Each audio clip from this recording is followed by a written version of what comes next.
Hello friends, स्वागत है आपका एक बार फिर से आपके अपने लीगल चैनल में। दोस्तों, कल रात को एक थोड़ा सा कोई मीटिंग कैंसिल हुई और 20 मिनट का टाइम मिला, तो उस 20 मिनट में मैं आप लोगों के लिए लाइव आ गया था। रात को लगभग 9 सवा 9 बजे काफ़ी सारे लोग उसमें जुड़े थे। तो इसी प्रकार से जब भी मौका मिलेगा आपके लिए मैं लाइव आता रहूँगा। लाइव आने से एक इंटरेक्शन बना रहता है, आप लोगों को जो छोटे छोटे क्वेश्चंस होते हैं उनका आंसर मिल जाता है और हमें भी खुशी मिलती है। अब दोस्तों बात करते हैं आज के इस वीडियो में। हम एक लीगल क्वेश्चन पे बात करने वाले हैं। हस्बैंड को ध्यान रखना है, अदरवाइज उसको बहुत बड़ा नुकसान हो सकता है। इसी पर यह जजमेंट बेस्ड है और आपको मैं बताऊंगा कि किस प्रकार से एक हस्बैंड को बहुत बड़ा नुकसान हो गया एक गलती की वजह से। और मुझे यह भी पता है कि आप में से बहुत सारे लोग इसी ट्रैक पर अभी हैं, बढ़ रहे हैं या बढ़ने की सोच रहे हैं। तो अगर आप भी ऐसा कर रहे हैं तो आपको इन चीजों को ध्यान रखना चाहिए। देखिए, अपनी जीविका को चलाने के लिए हर एक व्यक्ति कोई ना कोई काम कर रहा है।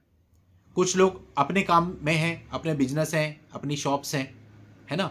लेकिन कुछ लोग ऐसे हैं जो नौकरी में हैं। स्पेशली जो लोग नौकरी में हैं, अब वो चाहे सरकारी नौकरी हो चाहे किसी अच्छी कंपनी में आप नौकरी करते हैं, हर एक सरकारी विभाग के, हर एक कंपनी के अपने कुछ रूल्स होते हैं, कुछ नियम होते हैं। तो सबसे पहले तो मैं ये कहना चाहूंगा कि आप जिस भी विभाग में नौकरी करते हैं, जिस भी प्राइवेट कंपनी में जॉब करते हैं, आप अपने विभाग की नियमावली को अच्छे तरीके से जरूर पढ़ लें। क्योंकि मैंने देखा जब कोई प्रॉब्लम आती है तब वो किसी वकील से इस बात को पूछते हैं। लेकिन दोस्तों, इसका सही जवाब कि आपके विभाग में क्या नियम बने हुए हैं और कहीं आप किसी नियम का उल्लंघन तो नहीं कर रहे, आपके विभाग की नियमावली आपको उत्तर दे सकती है। तो आप पहले अपने विभाग की नियमावली पढ़िए कि उसमें क्या क्या नियम है। क्योंकि अगर आपके मैट्रिमोनियल डिस्प्यूट चल रहे हैं तो कई बार हम कुछ ऐसी गलती कर देते हैं कि अनजाने में हम उन नियमों का उल्लंघन कर देते हैं और फिर उसका खामियाजा हमको भुगतना पड़ता है। तो दोस्तों, ये वीडियो आप सभी के लिए बहुत इंपॉर्टेंट रहने वाला है।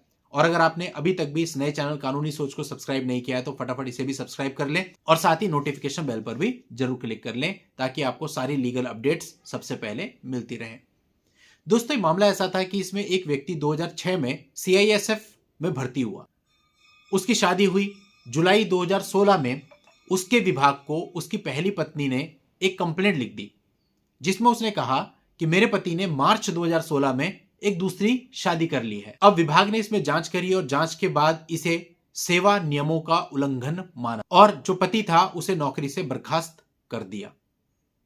अब दोस्तों, इसके विरुद्ध जो पति था वो हाई कोर्ट में आया था, लेकिन बात यह है कि हाई कोर्ट से भी उसे किसी भी प्रकार का रिलीफ नहीं मिला। इसके बाद पति सुप्रीम कोर्ट गया और खास बात यह है कि सुप्रीम कोर्ट ने भी इसको ठीक ठहराया। सुप्रीम कोर्ट ने कहा कि भाई, आपके विभाग में जो नियमावली है, अगर एम्प्लॉयर उसका पालन कर रहा है तो कोई भी गलत नहीं कर रहा है। कोई अनुशासनात्मक कार्रवाई अगर की जाती है तो किसी प्रकार से वो गलत नहीं है। कानून कड़े हो सकते हैं लेकिन इसका मतलब ये नहीं कि वो गलत है। तो यानी सुप्रीम कोर्ट से भी पति को कोई भी राहत नहीं मिली। अब जिसकी गवर्नमेंट जॉब है और उसकी गवर्नमेंट जॉब ही चली जाए, अब इसका अंदाजा आप लगा सकते हैं कितना महत्वपूर्ण होता है आज के समय पे। अगर एक 4th क्लास का भी फॉर्म निकलता है तो उसके लिए आपको पता है ना, वाले भी भरते हैं, लाइन में लगते हैं। ये स्थिति है जॉब्स की।